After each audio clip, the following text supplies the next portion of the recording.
Bienvenue à ce nouvel épisode de Au-delà de la thèse avec Papa PhD. Aujourd'hui, j'ai le grand plaisir d'accueillir avec moi Michael Mee et Virginie Pétel-Légaré d'Amplitude VC et du studio Preamp et pour vous parler d'une bourse, de la bourse Preamp. Mais on ne va pas révéler ça tout de suite. Je vais d'abord vous présenter Michael et Virginie. Et après, vous allez comprendre de quoi qu'on parle et pourquoi est-ce que Michael et Virginie sont ici aujourd'hui et qu'est-ce qu'ils veulent de vous, l'auditoire de Papa PhD. Donc, Michael Mee est directeur chez Amplitude Ventures, le principal fonds de capital risque du Canada dans le domaine de la biotechnologie et de la santé. Après avoir obtenu son doctorat en génie biomédical dans le laboratoire de George Church à la Harvard Medical School, Michael a travaillé chez Flagship Pioneering dans le domaine de la création d'entreprises. Chez Flagship, il s'est concentré sur le développement de 2 entreprises de microbiome dans les domaines agricoles et thérapeutiques, sur la cofondation et le lancement d'une nouvelle plateforme thérapeutique et d'une entreprise de thérapie génique, et, plus récemment, sur le développement de nouvelles entreprises dans les domaines de la mise au point de médicaments basés sur l'IA et de l'édition génique. L'un de ses objectifs à long terme a toujours été de rapatrier les connaissances apprises à Boston afin de contribuer à l'écosystème biotechnologique canadien. À cette fin, il a récemment déménagé à Montréal et se réjouit de pouvoir atteindre cet objectif avec l'équipe grandissante d'Amplitude et de Preamp. Virginie Pétel-Légaré est chargée d'innovation chez Preamp. Elle a fait partie de la première cohorte de la bourse Preamp en 2021 et elle travaille avec Amplitude depuis, d'abord en tant que consultante et depuis 1 an en tant qu'employée à temps plein. Virginie a terminé son baccalauréat en physiologie à l'université McGill et a décidé de se concentrer sur les neurosciences. Elle a obtenu une maîtrise en neurosciences de l'Université de Montréal, où elle a étudié les déficits de la mémoire de travail en relation avec les modifications anatomiques de la connectivité pariétofrontale. Virginie a terminé son doctorat à l'Institut neurologique de Montréal, de l'Université McGill, en se concentrant sur le rôle du dysfonctionnement mitochondrial dans la SLA et dans la maladie de Parkinson. Bienvenue sur Au-delà de la thèse, Michael. Bienvenue sur Au-delà de la thèse, Virginie. Très content de vous avoir avec moi aujourd'hui. Merci à vous, David. Merci. Donc, Michael, peut-être je commencerai par toi.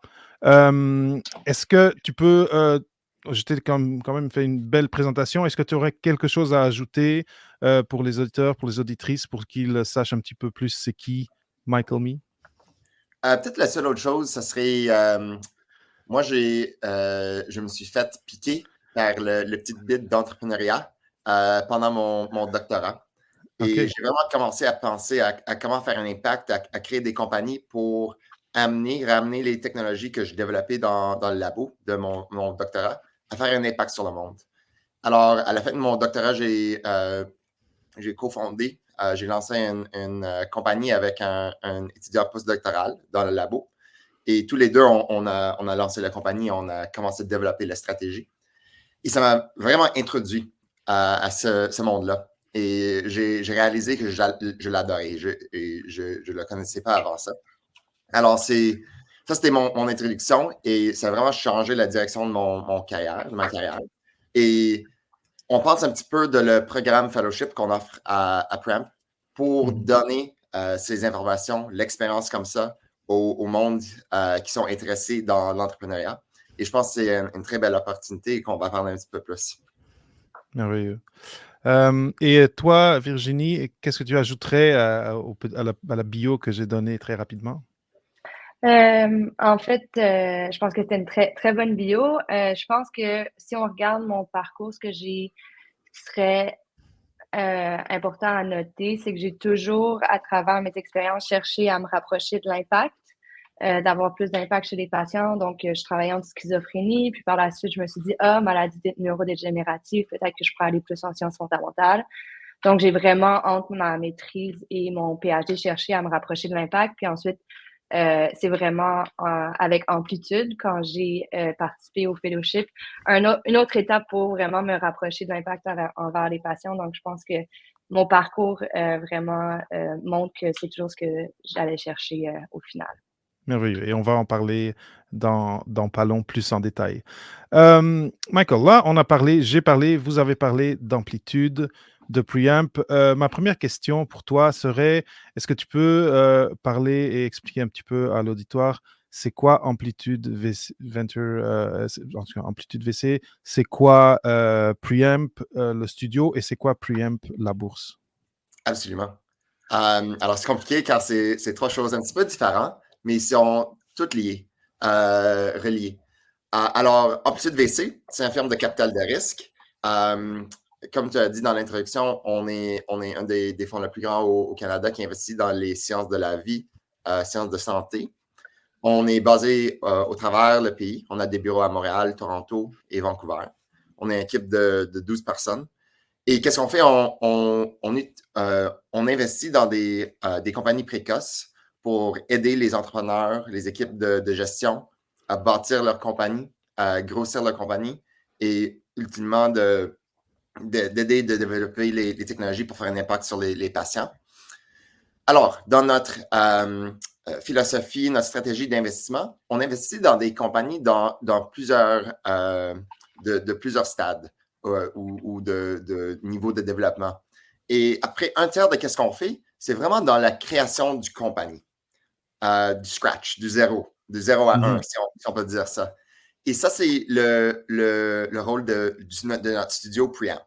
Alors, Preamp, c'est vraiment une équipe, une compagnie qui est visée et toutes les énergies et les efforts, c'est sur les créations des compagnies.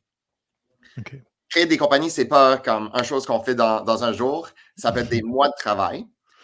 On commence, on a une philosophie de comment faire ça dans une manière assez différente à Preamp, où on utilise une technique d'exploration, d'évolution biologique, si on peut utiliser des termes comme ça, on va parler un petit peu plus, où on développe des venture hypotheses. Je pense que des hypothèses Des hypothèses d'innovation.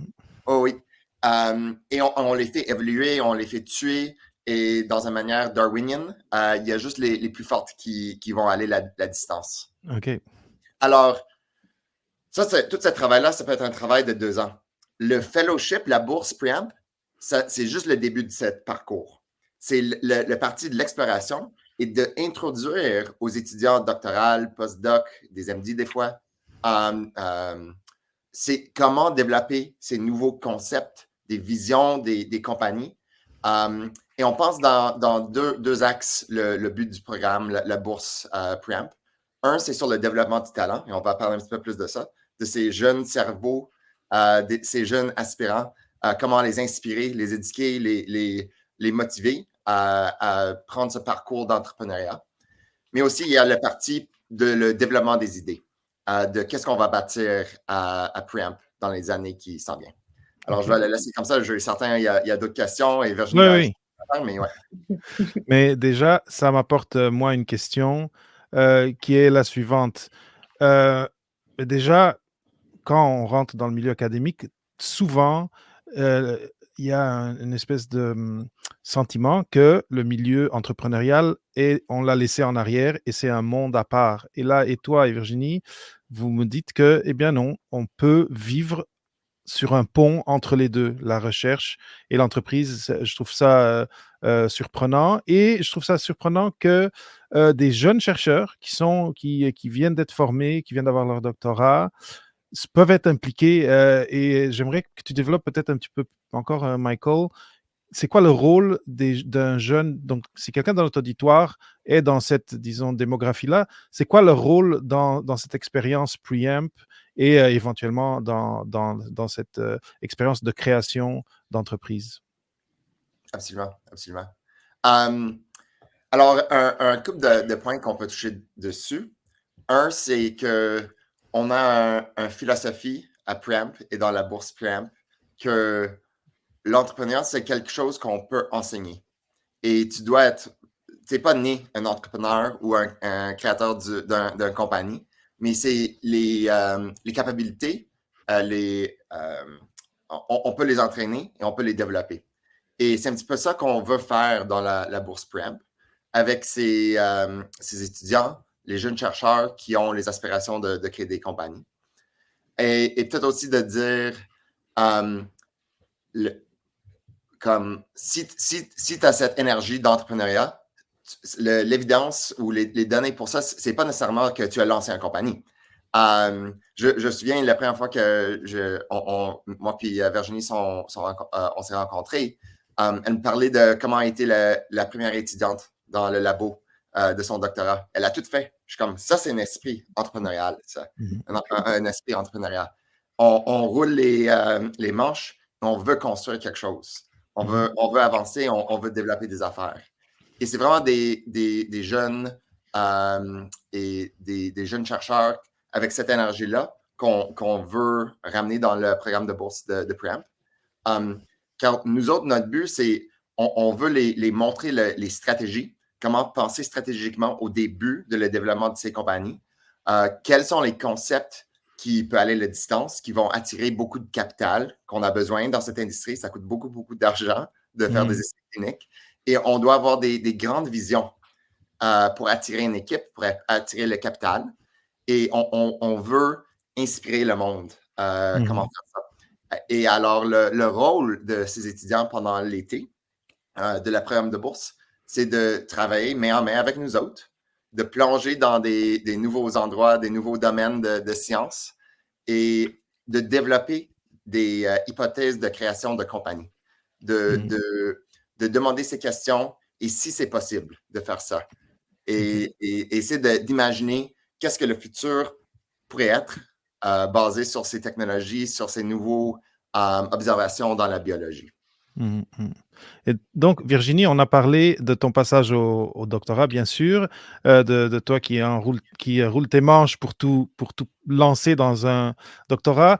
C'est à quel stade de ton parcours doctoral tu as eu l'idée, ou en tout cas ton horizon s'est ouvert vers peut-être je pourrais aller vers le côté entrepreneurial? Parce que c'est pas, je ne veux pas dire que c'est pas fréquent, mais c'est pas un chemin, en tout cas instinctif, quand on pense au parcours académique. Non, oui, je suis tout à fait d'accord. Et si tu m'avais rencontré deuxième année du PhD, moi, j'allais être prof, puis c'était la seule chose que je voyais. J'ai toujours, dans mon parcours, visé la carrière académique. C'est vers la troisième année de mon doctorat que j'ai réalisé que peut-être j'avais une vision tunnel, puis qu'il y avait probablement d'autres options qui s'offraient à moi. Je me suis dit que le PhD, c'était vraiment un bon moment de vraiment regarder toutes les options qui s'offrent à moi et pas nécessairement celles qui sont claires sur le chemin. Donc, c'est à partir de ce moment-là que j'ai commencé à regarder diverses options. Moi, ce que je voulais faire, c'était vraiment, comme j'ai dit dans mon introduction, c'était de me rapprocher de la translation de la science, de rapprocher de l'impact. Donc, j'aimais vraiment la science que je faisais sur le bench dans mon PhD. Je trouvais que c'était super intéressant, mais je trouvais que c'était très loin de quand est-ce que ça va arriver aux patients. Donc, je cherchais vraiment des manières différentes de vraiment me rapprocher de la translation. Puis c'est à partir de ce moment-là que j'ai commencé à faire un profil LinkedIn, à regarder les différentes opportunités. Puis j'ai eu la chance justement de tomber sur la bourse Préamp. C'était la première année, donc j'étais pas trop certaine de comprendre ce que c'était, mais c'est vraiment la curiosité qui m'a vraiment poussée à appliquer. Moi, ce que je voulais faire, c'est est-ce que je peux me mettre dans un milieu où je vais apprendre davantage, puis je vais voir la science d'une façon différente avec des gens qui sont impliqués dans l'écosystème de la biotechnologie, puis vraiment apprendre à regarder la science de manière différente. J'avais aucune idée si j'avais aimé ça. Moi, je suis académique, je veux être un prof, mais je pense que je me suis vraiment laissé donner la chance d'aller explorer puis d'aller regarder d'autres points de vue. Puis je suis vraiment contente parce qu'après ça m'a donné l'option de choisir évidemment la voie académique, la voie entrepreneuriale. Puis je pense que c'est ça que la bourse m'a amené, c'est vraiment une perspective différente sur comment je pouvais utiliser mon parcours académique. Très bien. Et donc, j'imagine que tu as trouvé ce programme. donc la bourse, Preamp. Il y a eu sûrement des sessions d'information ou en tout cas du matériel à lire ou des choses pour que tu comprennes c'était quoi. C'est une fois que tu as lu ça dans tes mots, c'est quoi qui t'a convaincu, OK, je vais investir du temps là-dedans, même si, Mhm. comme tu dis, l'académique, pour le moment, c'est le trajet que je vois pour moi. Qu'est-ce qui t'a attiré? Qu'est-ce qui t'a convaincu une fois que tu avais trouvé le programme? Oui, donc je pense qu'une des choses qui, en premier, j'ai appliqué, puis c'est la période d'application, on va peut-être en parler, mais il y a beaucoup d'entrevues, donc une couple d'entrevues où on parle avec les gens d'amplitude, puis ensuite, il y a une entrevue où on vraiment présente une idée de science qui est intéressante. Donc, juste ce processus-là, rencontrer les gens, de parler aux gens, j'ai commencé à avoir l'idée que c'était quelque chose qui était intéressant. Mais honnêtement, si je suis honnête, j'avais aucune attente particulière. Ce qui m'a convaincue, c'est vraiment un mot qui était dans l'application, qui était créativité scientifique. Puis ça, c'est quelque chose que j'ai toujours vraiment apprécié. C'est pour moi la partie la plus intéressante de science, qu'on est capable de, au début de son PhD, d'émettre plein d'hypothèses, puis de penser à plusieurs options. OK, je vais essayer d'aller prouver ça ou je vais essayer d'aller tester cette hypothèse-là. C'est vraiment la partie qui est la plus intéressante de science pour moi. J'aimais pas tant faire les expériences moi-même. J'aimais plus l'idéation, puis de comprendre la science. Donc, je pense que c'est la créativité, puis la découverte de nouveaux concepts scientifiques, puis aussi ce qui m'intéressait, c'était de passer 3 mois à explorer de la science qui était hors de mon PhD. Donc, j'étais rendue à la 3e année très concentrée sur ma petite protéine dans ma petite organelle. Puis, j'avais envie de vraiment take a step back, puis Mhm. de vraiment regarder, OK, on peut aller regarder toute la science possible, puis vraiment aller en oncologie, en cardio, me rapprocher de ce que j'avais fait aussi dans mon baccalauréat en physiologie, qui Ouais. c'était vraiment regarder la science de plus haut et de moins précis. Donc, c'était ça qui m'excitait, Mhm. euh, puis qui m'a poussé à appliquer au fellowship. Très Si je intéressant, la peux- créativité. Oh, vas-y, vas-y. En fait, j'allais te poser une Ouais, question, ouais, mais vas-y. vas-y, Michael. Ça m'a Vas-y. juste fait penser un petit peu à un autre concept que peut-être j'ai pas dit tantôt. Comme un petit en continuation de l'histoire que je disais tantôt. Quand moi j'ai lancé mon compagnie après mon doctorat, moi j'avais les blinders. J'étais à marteau et je cherchais le clou de Mhm. cette technologie que je l'ai développée, c'est où je devrais l'appliquer. Et je pense que c'est rare ou c'est pas chaque fois que le concept ou les technologies, les sciences que tu travailles dans ton doctorat est une base forte pour lancer une compagnie. Mais ça ne veut pas dire que tu ne peux pas être un entrepreneur et Mhm. commencer une compagnie. Et le système et le programme de bourse de Preamp, c'est un petit peu une manière d'aller, comme Virginie dit, d'aller chercher, de toucher dans des différents domaines, de penser dans une manière stratégique, dans une manière entrepreneuriale, euh, dans des endroits divers de ton entraînement doctoral et les sciences que tu travailles. Et si moi, alors, le fin de l'histoire de mon lancer la compagnie, c'est après 8 mois, j'ai réalisé que ce n'était pas une bonne idée. Pas parce OK. qu'on n'a pas identifié un bon problème à appliquer la technologie, mais il y avait d'autres technologies qui pourraient être appliquées Répondre. dans cet endroit-là.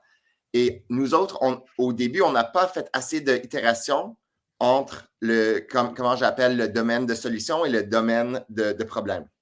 Et c'est vraiment une manière plus dynamique où on change les idées, on fait évoluer les idées. Encore, je vais le dire, c'est rarement la première idée que tu as qui va aller la distance. Et le manière qu'on pousse les jeunes chercheurs et tout le monde à Preamp de penser différemment et dans cette différente approche de création des concepts et des idées que je pense est vraiment important pour être capable de faire ultimement de lancer des compagnies qui vont aller la distance, qui vont être des compagnies reconnues au monde pour leur science et qui vont ultimement faire un impact sur les patients aussi. Mhm. J'ai vraiment l'impression que quand on passe dans le programme, on apprend une culture différente, un langage différent et un peu, parce que c'est vrai que surtout quand on est au doctorat, on est très marié à notre sujet de thèse.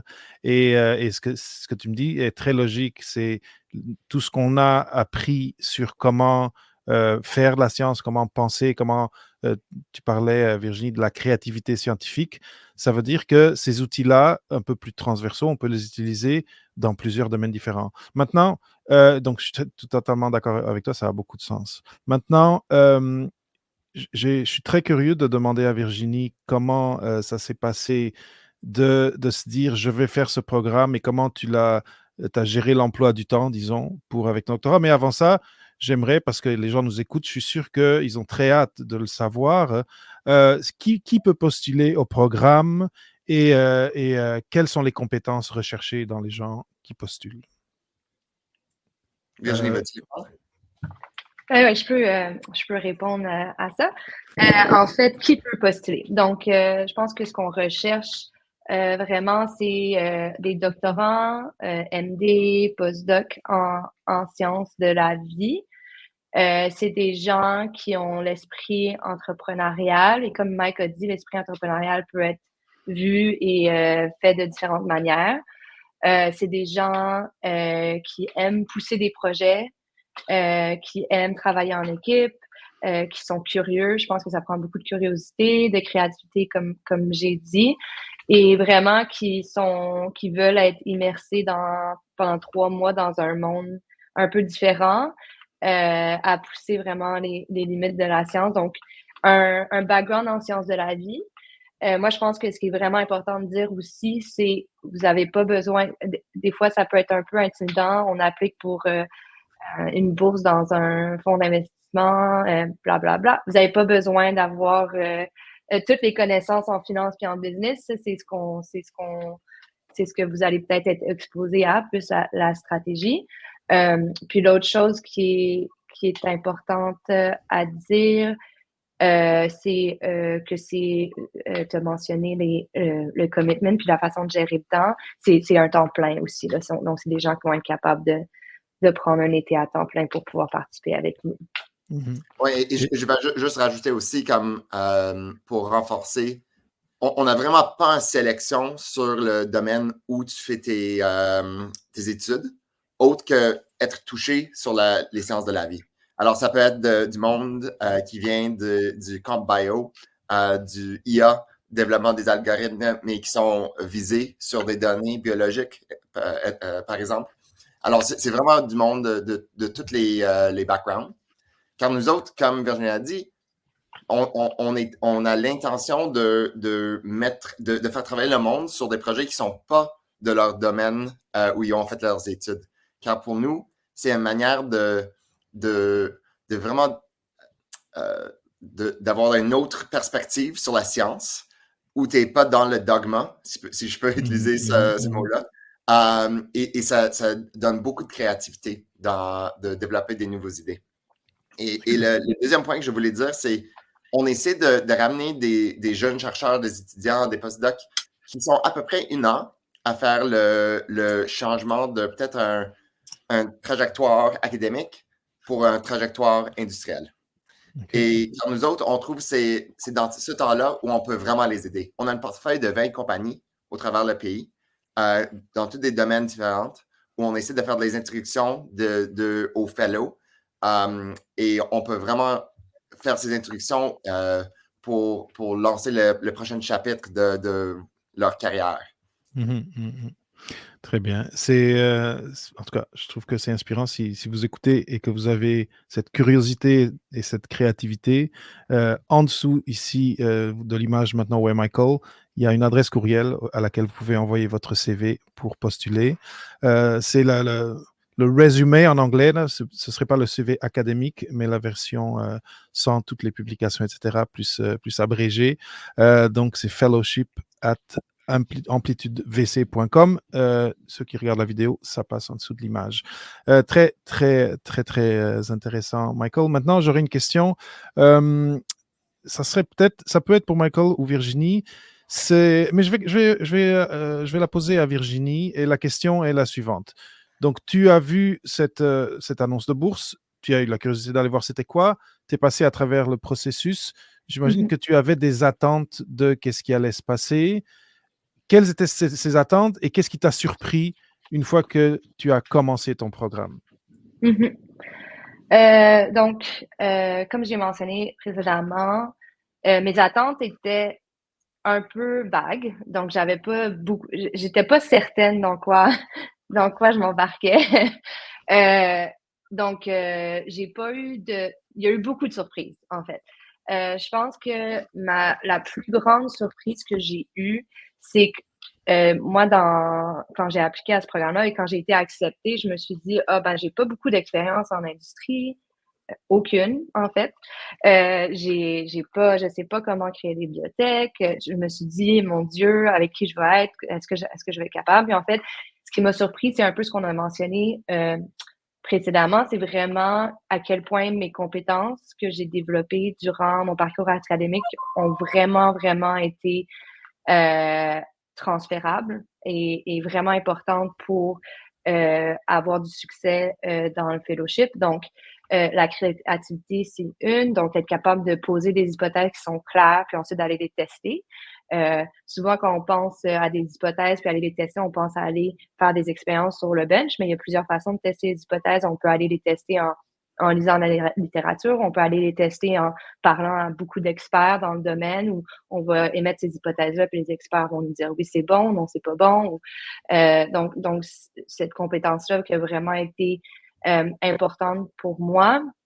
L'autre compétence, c'est vraiment la gestion de projet. Je veux dire, quand on est au doctorat, on gère notre propre projet. Ça dépend évidemment dans quel lab. Mais moi, par exemple, j'étais dans un lab où j'étais la première étudiante. Donc, mon projet, c'est j'ai géré le projet de A à Z. J'ai mis les hypothèses.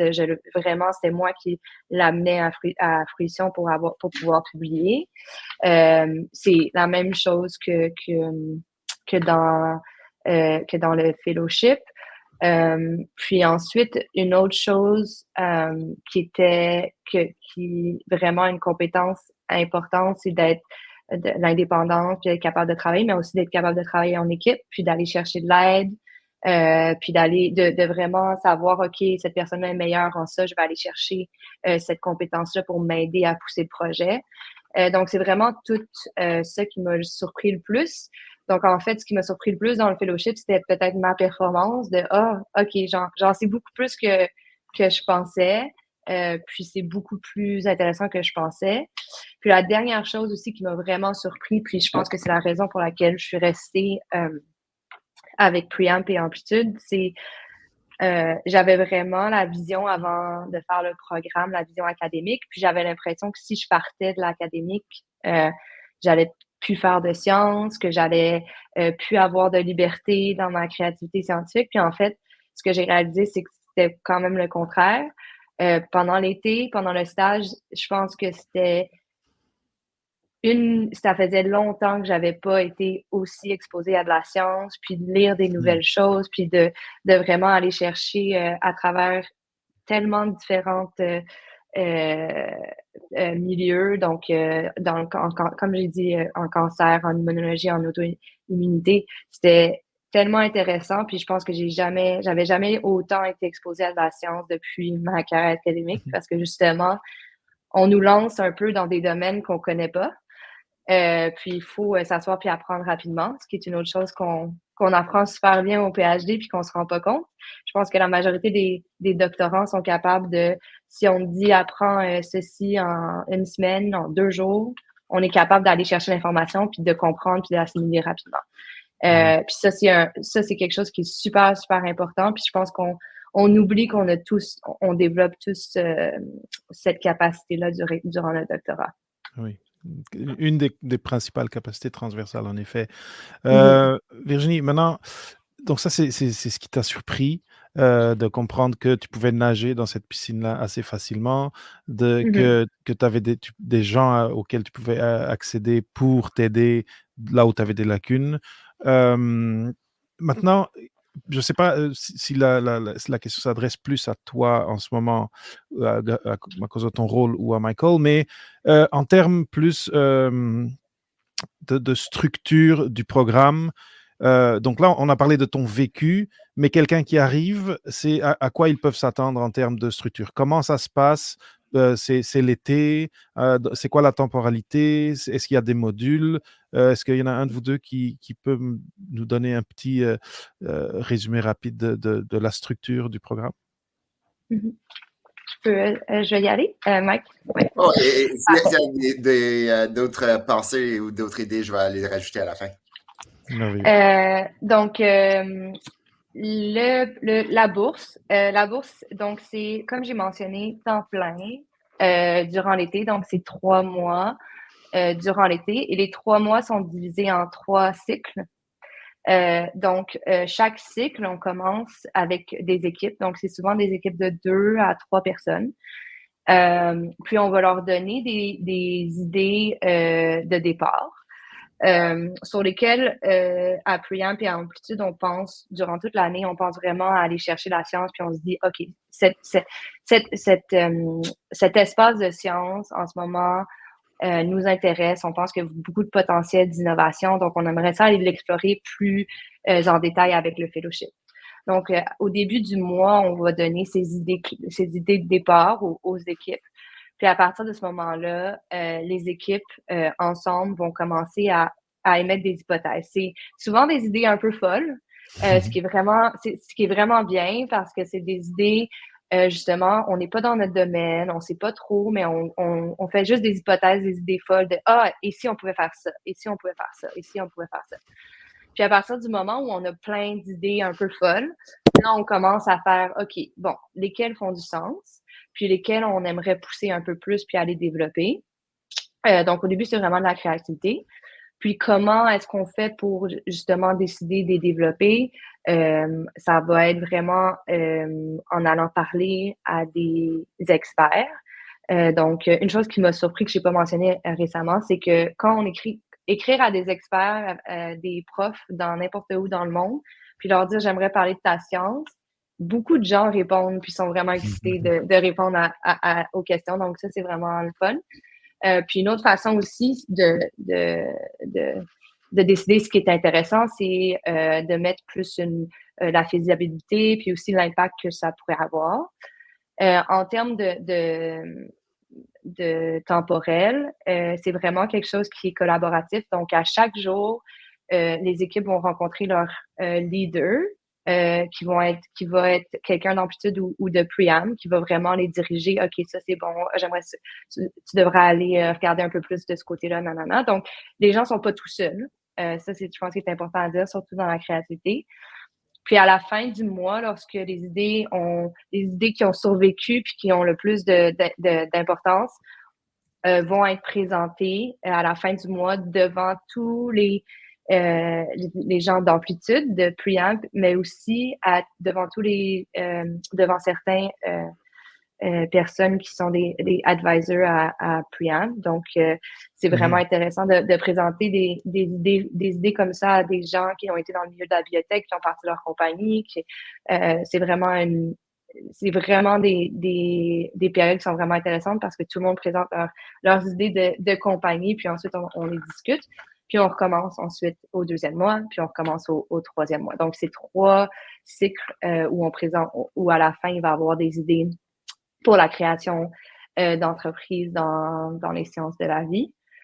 Une autre chose que je pense qu'il est important de mentionner pour ce qui est du temps puis du temps plein, on a tous je veux dire, Mike et moi, on a des PhD. On sait que des fois, il y a des expériences qu'il faut qu'on garde en vie parce que c'est 3 mois de recherche. Donc, on est quand même flexible sur si vous devez aller au lab faire un peu de travail, mais il faut quand même pouvoir être là à temps plein, si possible.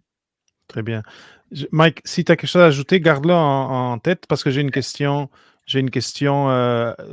directement en lien avec ce que tu viens de dire, Virginie.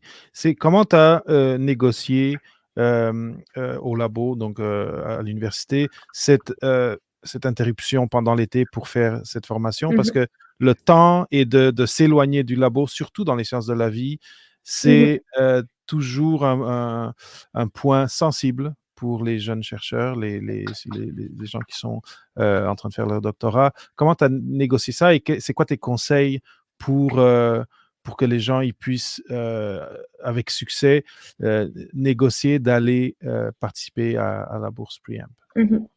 Ouais, c'est une bonne question. Je pense que c'est très individuel. Je peux parler de mon expérience, mais une des choses aussi qu'il faut souligner, c'est qu'on cherche beaucoup des gens qui vont être sur le point de terminer. Donc, souvent, les gens vont être en train d'écrire leur thèse. Donc, c'est peut-être un peu plus facile de quitter le lab. On n'est pas dans la première, deuxième année où on est toujours au lab. Mais je pense que c'est très individuel. Je pense que ça va dépendre de la relation entre le prof puis le PhD ou le postdoc. Moi, en fait, ce qui est arrivé, c'est que j'étais allée voir mon prof. J'ai dit, j'ai une opportunité qui est incroyable. J'aimerais ça pouvoir prendre 3 mois. Je vais venir. Moi, en fait, je travaille avec des poissons, donc il fallait que je les garde actifs. Je vais venir, je vais m'en occuper. Puis je vais faire les expériences qui sont déjà en cours. Mais j'aimerais pouvoir prendre une pause de 3 mois pour aller explorer ça. Puis mon boss m'a dit que c'était une bonne idée puis que c'était une opportunité incroyable. Donc, je pense que c'est très individuel. C'est sûr que c'est quelque chose qui est pas nécessairement facile, mais je pense que c'est très possible si on s'entend avec le professeur à l'avance pour pouvoir faire le stage. Et rapidement, une autre question qui me revient de ton commentaire exactement maintenant, qui est, là maintenant, bon, finalement, tu travailles avec Amplitude, mais pour ceux qui pensent, bon, je vais faire ça, je ne sais pas si je vais aller dans ce domaine-là par après, et ça peut être pour un de vous deux, qu'est-ce qu'on gagne comme jeune chercheur à participer à cette bourse, même si après on retourne à notre carrière académique? Je peux en dire un peu. Mike, continue si. Ouais, vas-y. En fait, moi, je pense que il y a beaucoup de choses qu'on peut gagner à travers le fellowship, même si c'est pas de continuer avec Préamp ou d'Amplitude. Je pense que la chose numéro 1 qui est vraiment importante, puis qui est vraiment pour moi a été quelque chose qui m'a surpris, c'est le réseau. Donc, on est capable de rencontrer durant le fellowship des gens avec divers backgrounds, des gens qui viennent d'un peu partout, donc les membres d'Amplitude, les membres de Preamp, mais aussi des gens qui travaillent avec Amplitude. Donc, je pense que le réseau de connexion qu'on fait, puis aussi de pouvoir comprendre un peu comment les gens sont arrivés où ils sont arrivés, puis de vraiment savoir, OK, ça c'est possible, puis d'avoir un peu plus d'options de carrière. Moi, quand j'ai fait le fellowship, j'ai découvert beaucoup de carrières que je pouvais faire que j'avais aucune idée qui étaient possibles. Donc, je pense que pour moi, c'est une des choses les plus importantes qu'on peut ressortir avec Amplitude. On parle encore à tous les fellows qui ont fait les fellowships, donc c'est quand même un réseau qui est vraiment intéressant à avoir, surtout si on veut aller dans l'industrie biotechnologique. Le réseau, très, très, très pertinent. Mike, quelque chose à ajouter? Oui, et des pensées de tantôt aussi. D'avant, Mais oui. moi, je me souviens, moi, j'ai passé par un programme de bourse très similaire à ce qu'on offre ici à Preamp quand moi, j'étais à la fin de mon programme doctoral. Et moi, je n'étais pas certain. Moi, je faisais des interviews postdoctorales à des institutions académiques. Je donnais des présentations, etc. Et je parlais au professeur et j'ai parlé de cette manière d'itérer entre les solutions et les problèmes et commencer une manière différente d'identifier des choses intéressantes. Et tous les professeurs étaient comme, on devrait tout faire ça. On devrait tout faire ça pour penser où on met notre énergie, pour identifier des questions, identifier des choses qui peuvent avoir de l'impact. Alors, je vais juste rajouter encore comme, c'est un petit peu une différente culture, une différente manière de penser. Et je pense que ça peut aider si le monde continue dans une trajectoire académique de changer leur manière de penser. C'est quoi comment je veux développer mon programme de recherche comme professeur ou comme entrepreneur. Alors, je pense que c'est intéressant de cette manière-là. Pour revenir sur la question des éléments du programme pendant l'été, je vais juste rajouter que, comme Virginie l'a exprimé, tu peux avoir l'impression que c'est vraiment beaucoup d'apprentissage par expérience. Mais on a aussi des éléments d'éducation didactique, si on peut dire ça. On ramène des experts dans la propriété intellectuelle pour parler aux fellows de comment développer du IP. On ramène des CSO, des leaders scientifiques, des leaders technologiques dans des compagnies autour de notre portfolio de compagnies à amplitude pour parler de comment c'était quoi leur trajectoire de développement de carrière et de donner des suggestions et répondre à des questions des fellows. On a plusieurs présentations des fondateurs de compagnies de parler de ces premiers mois et cette première année de comment les idées changent, comment ils ont levé les fonds, des affaires de même. Alors, il y a plein de ces sessions-là autour du programme de bourse. Et finalement, Virginie a parlé un petit peu du réseau. Et je vais juste rajouter que je pense que c'est aussi très important qu'on a des événements sociaux où on ramène tous les fellows qui sont dans le programme pendant un été, mais aussi, comme Virginie a dit, on ramène aussi les alumni, ceux et celles qui sont venus et participer dans les années précédentes. Pour vraiment continuer à développer et engager ce réseau. Pour faire ça, le programme est offert dans une manière hybride entre en personne et virtuel. Le plupart du temps, c'est virtuel. Comme j'ai dit au début, on a des bureaux à Montréal, Toronto et Vancouver, alors on encourage tout le temps le monde de rentrer dans les bureaux Amplitude pour avoir des interactions en personne. Mais on ramène tout le monde dans une de ces villes pendant une semaine au début du programme pour qu'on se rencontre et tout le monde peut travailler ensemble. Excellent. Donc, il y a une communauté qui se forme autour de cette thématique, mais formée par ces jeunes-là qui passent par le programme. C'est très intéressant. Ça rejoint une question que j'allais poser parce que, Virginie, tu as parlé de ton trajet personnel à travers le programme. Tu as parlé de réseautage, mais dans nos conversations auparavant, il me semble qu'il y a un facteur travail en équipe dans tout ce que vous faites. Est-ce que un de vous deux peut en parler un petit peu, de comment tout ce processus-là d'apprendre cette culture, de connaître ces gens, de formater son cerveau à penser ces problèmes comme ça, c'est aussi un travail d'équipe? Mm-hmm. Je peux y aller. Donc, travail d'équipe, oui.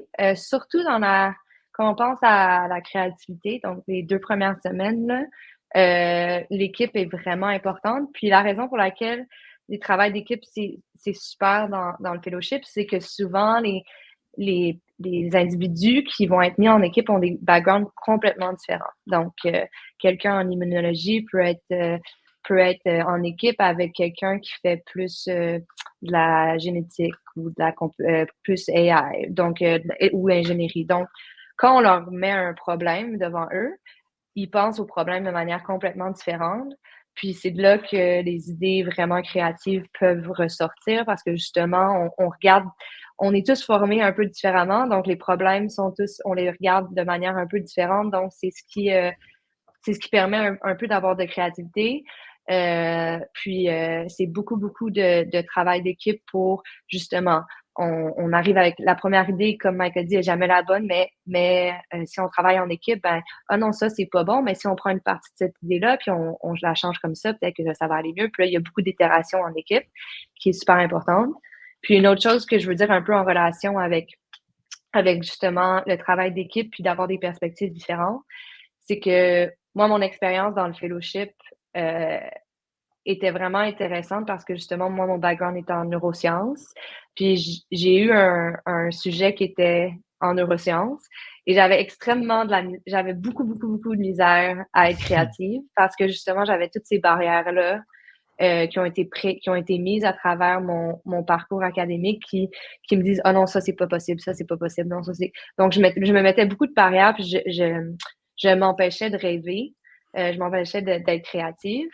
Puis c'est vraiment dans les sujets où j'étais vraiment loin, où j'avais moins de barrières, moins de biais, que j'étais capable de donner des idées un peu folles.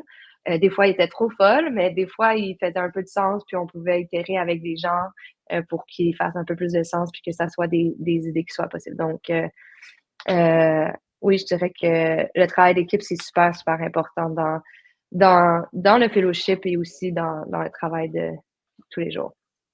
Merveilleux, merveilleux. Et je trouve que ça doit, le fait que c'est le cas, qu'on travaille en équipe, qu'on n'est pas seul avec un projet, ce qui est le cas quand qu'on a un doctorat, mais ça rend l'expérience moins menaçante, je dirais, et plus facile pour un candidat, une candidate de se dire, OK, je veux faire partie de cette équipe. Et finalement, à la fin, comme disait Michael, de cette communauté grandissante, ce qui est très, très intéressant. On arrive vers la fin de notre entrevue.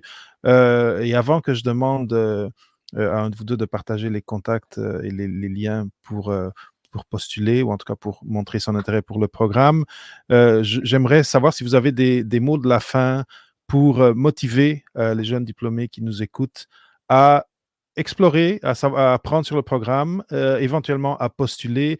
Aurez-vous un de vous, Virginie, ou bien Michael, ou bien les deux, un mot de la fin pour, c'est ça, pour attirer ces candidates et ces candidats au programme? Peut-être que je vais juste rajouter que pour moi, la créativité et l'innovation qu'on peut faire dans un programme comme chez le studio Preamp, le but de notre manière d'explorer, de développer des concepts, c'est vraiment d'identifier des zones de sciences inexplorées et d'être sur le fringe de qu'est-ce qu'on connaît, si on peut dire comme ça. Et c'est juste d'ouvrir les yeux aux gens qui viennent du domaine académique où peut-être il y a une pensée que l'innovation et pousser les limites du science, ça se fait juste dans l'académie. Pas tout le temps le cas. On peut le faire aussi dans le contexte de l'industrie et on peut le faire dans une manière qui fait accélérer le développement des impacts avec le travail d'équipe, avec le lancer des compagnies. Et c'est une manière différente de penser de l'innovation. Donc c'est pas juste des costumes, cravates. On peut venir du côté scientifique, porter un t-shirt, mais penser à des idées d'industrie. C'est ça que je comprends, Michael. Virginie, toi, un mot de la fin? Moi, je dirais que, en fait, pour les gens qui hésitent à postuler, je pense que un PhD, un postdoc à mon sens, c'est vraiment fait pour apprendre des nouvelles choses. Puis le fellowship, c'est vraiment, la bourse, c'est vraiment une façon d'apprendre des nouvelles choses. Donc, je vais aller explorer les différentes options, même si c'est pas la bourse, je vais juste ouvrir ses yeux à l'innovation. La bourse, c'est quelque chose qui est super intéressant, mais je pense vraiment de penser, d'arrêter d'être dans le mode de tunnel académique, puis d'essayer d'ouvrir ses horizons. Puis je pense que la bourse, c'est vraiment un pas qui est vraiment intéressant pour débuter, d'arrêter d'avoir la vision tunnel. Donc, j'encourage fortement les gens à appliquer au programme. Merveilleux. Moi, je suis d'accord. Je trouve que c'est un programme qui donne un gros coup de pouce aux jeunes chercheurs, jeunes chercheuses, qui se permettent d'aller être surpris. Parce que tu l'as dit, Virginie, toi, tu as été surprise. Donc, déjà, tu avais découvert ça, mais après, tu as été surprise positivement, une fois que tu es rentré et même que tu es resté avec eux.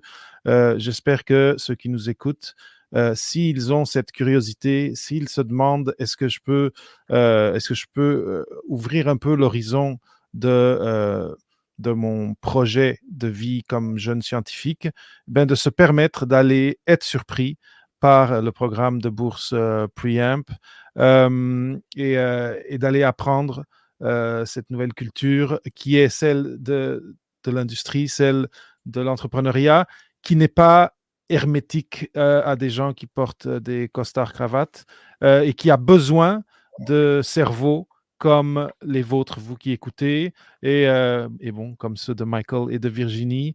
Je trouve que c'est très inspirant.